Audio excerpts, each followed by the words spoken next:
fawailul lil musallin alladzina hum an sholatihim sahun. Orang yang sholat tapi sama Allah dikasih neraka wail. Siapa? Yaitu orang-orang yang ketika sholat dia lalai. Lalai ini artinya dia baca ayat Al-Quran tetapi dia mengabaikan isinya.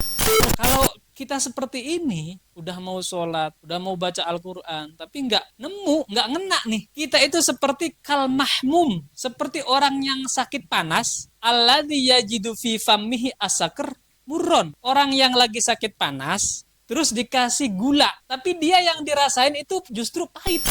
Maksiatan yang disertai dengan merasa hina, merasa butuh kepada Allah, ampunan Allah, itu lebih baik daripada melakukan taat, ketaatan yang dibarengi dengan bangga diri dan kesombongan.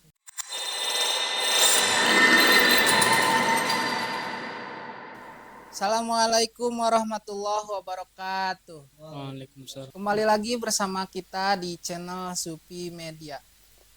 Kali ini kita akan melanjutkan kajian dari kitab Tajul Arus karangan Syekh Ibnu Athaillah Al-Iskandari yang akan dibahas atau dikaji oleh Kang Ahmed.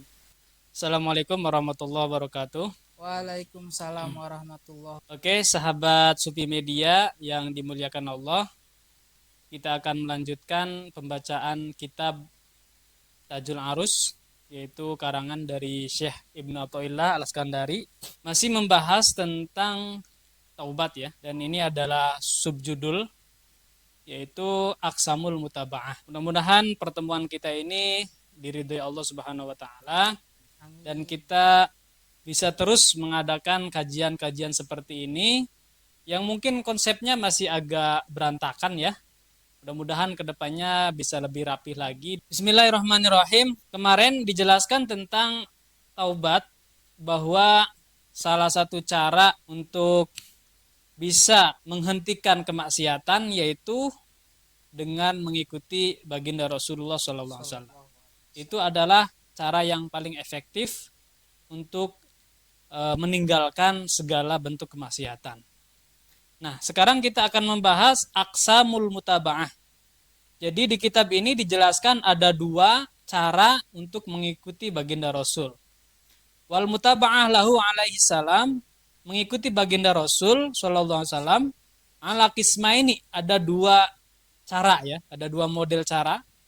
Jaliyatun, yang pertama secara jelas ya, terang benderang. Wa khafiyatun, yang kedua cara yang khafi atau yang samar. Nah, yang jali itu seperti apa? Fal jaliyah kasolat, yang jaliyah yang terlihat ya, itu seperti kita melakukan sholat. Wasyam, puasa, wazakat, wal jihad, termasuk mengikuti kanjeng Nabi, wal hajj, dan haji, wa ghairi dzalik, dan ibadah-ibadah atau manasik-manasik yang lain. Nah, di sini saya akan menjelaskan sedikit tentang rutinitas sholat, puasa, zakat, haji, jihad, dan lain sebagainya. Kalau Buya Syakur ngomong ini adalah manasik ya, bukan ibadah. Tapi bisa dikatakan adalah ibadah seremoni. Ya bukan tujuannya, seperti halnya sholat. Ini bukan tujuan, tapi adalah korenah atau salah satu caranya. Puasa juga salah satu cara. Begitupun zakat, haji, jihad, dan lain sebagainya. Apakah tujuannya itu? Nah, ini nanti yang menjadi fondasi besar atau menjadi cita-cita besar dari baginda Rasulullah SAW. Bukan berarti sholat, puasa, zakat, dan sebagainya itu nggak ada artinya. Semuanya penting dan ada artinya. Tapi itu bukan tujuan utama.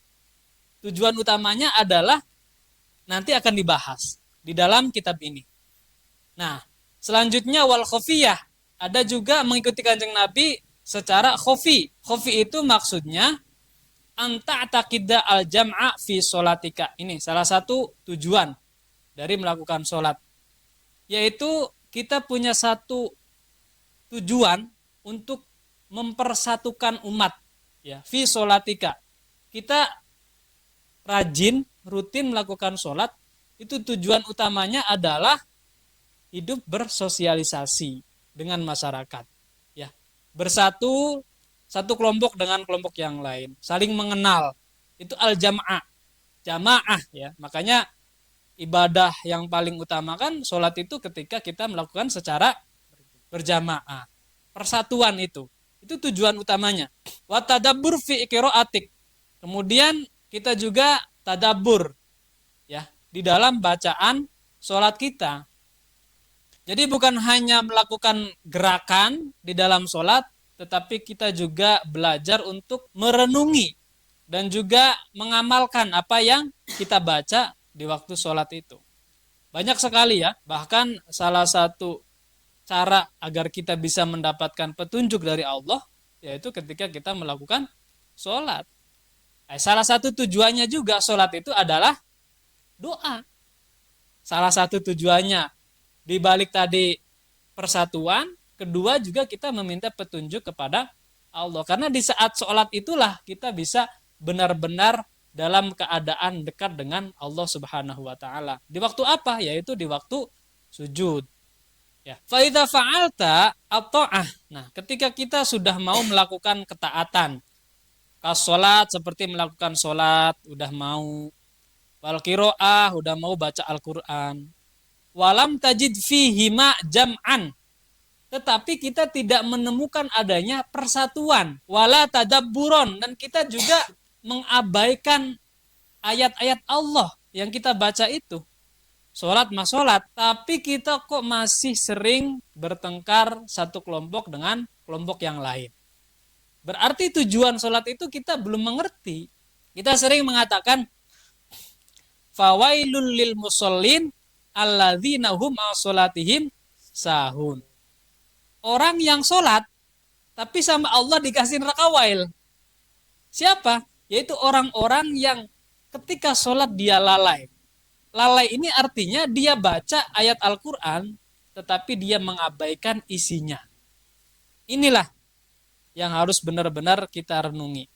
Fa'alam annabika maridon. Batinan.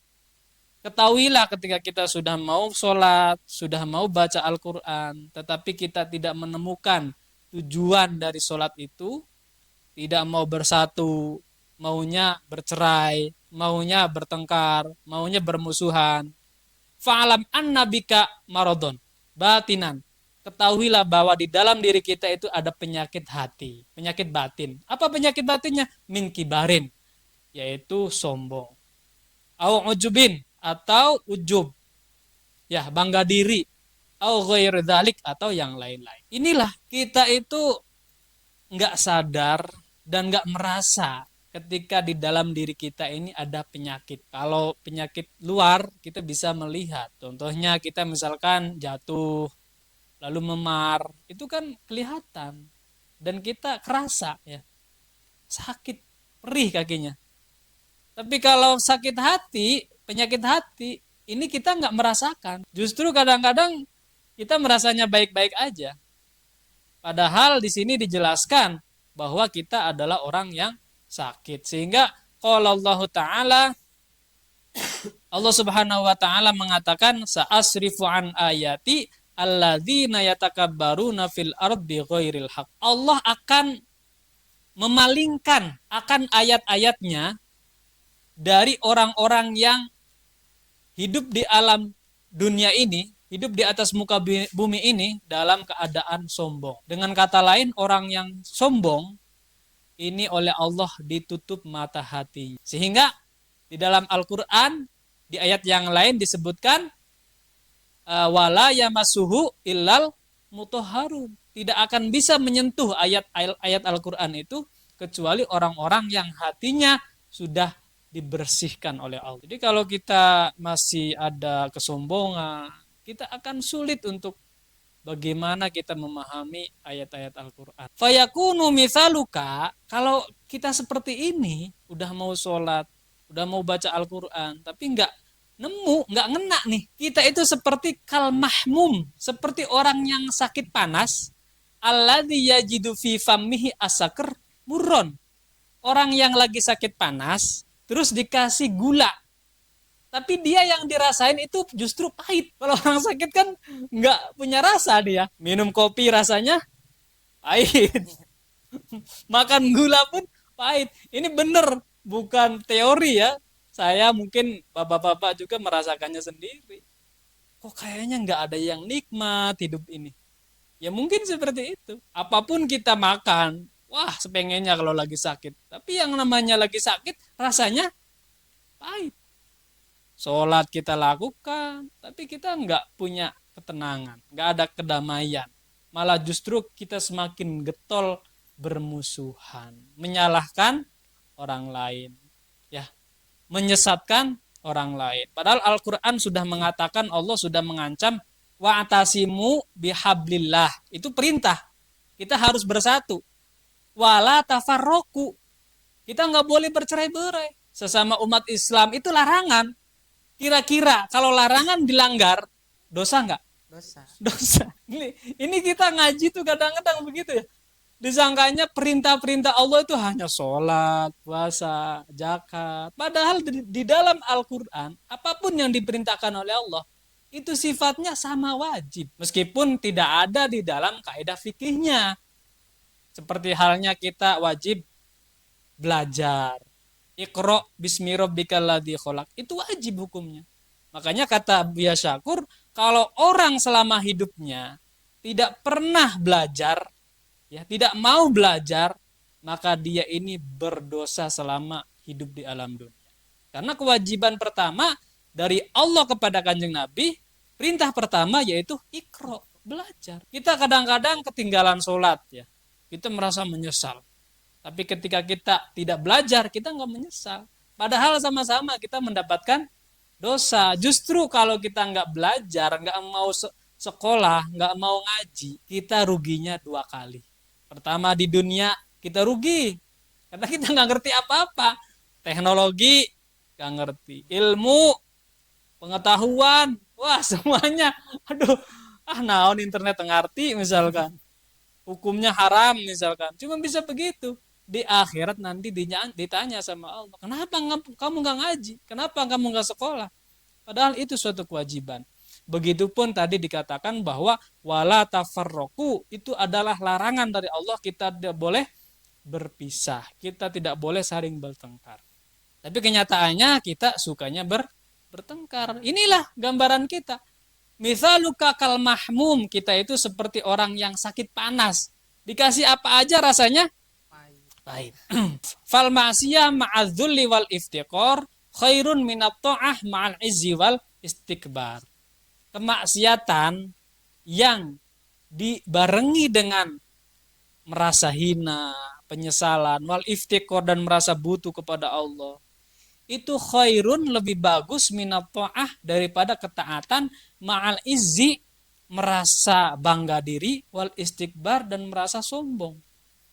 Ini perlu dicermati ya.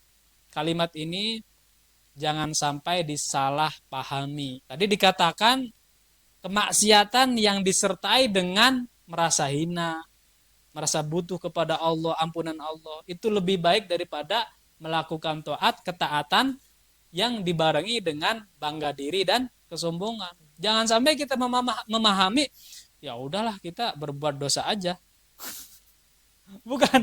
Bukan berarti kita mendahulukan atau memperbolehkan melakukan maksiat. Artinya secara psikologis, kalau kita melakukan dosa, kemudian kita mengakui kita salah, karena ya hakikatnya manusia kapanpun, dimanapun, ada kemungkinan melakukan maksiat. Itu adalah suatu kepastian. Kenapa? Karena kita setiap saat digoda oleh setan. Tidak ada manusia di dunia ini, ya, kecuali para nabi dan para rasul, yang dijamin tidak akan melakukan maksiat. Tidak ada. Nah, ketika kita melakukan kemaksiatan lalu kita nerima, ya Allah, saya salah, saya berbuat dosa, saya merasa hina di hadapanmu, saya meminta ampunanmu. Ini lebih hebat, lebih baik, khairun, daripada kita melakukan kebaikan, melakukan ketaatan, tapi kita merasa bangga diri dan sombong. Bangga diri gimana maksudnya? Saya mah hebat, bisa sodako 1 juta, 5 juta. Si mah nggak bisa sodako segitu. Dia membanggakan dirinya dengan kehebatannya dan merendahkan orang lain. Itu adalah lebih hina atau lebih jelek daripada kemaksiatan tadi. Sebab apa? Sebab kesombongan itu adalah sifat hanya yang boleh dimiliki oleh Allah Subhanahu wa Ta'ala. Kalau kita sudah merasa sombong, berarti kita sedang bersaing dengan Allah. Kita ini manusia, kita ini hakikatnya bisa berbuat baik karena digerakkan oleh Allah. Kita ini hakikatnya nggak bisa apa-apa kalau nggak digerakin sama Allah. Kita sekarang melebar sedikit. Kita melihat contoh zaman waktu iblis sama Nabi Adam. Kenapa iblis itu sangat dibenci oleh Allah, artinya diusir oleh Allah? Karena apa? Karena kesombongannya ini. Dia merasa sudah menjadi makhluk yang mulia. Padahal merasa lebih hebat dari Adam saja. Itu tidak boleh ketika dia di hadapan Allah.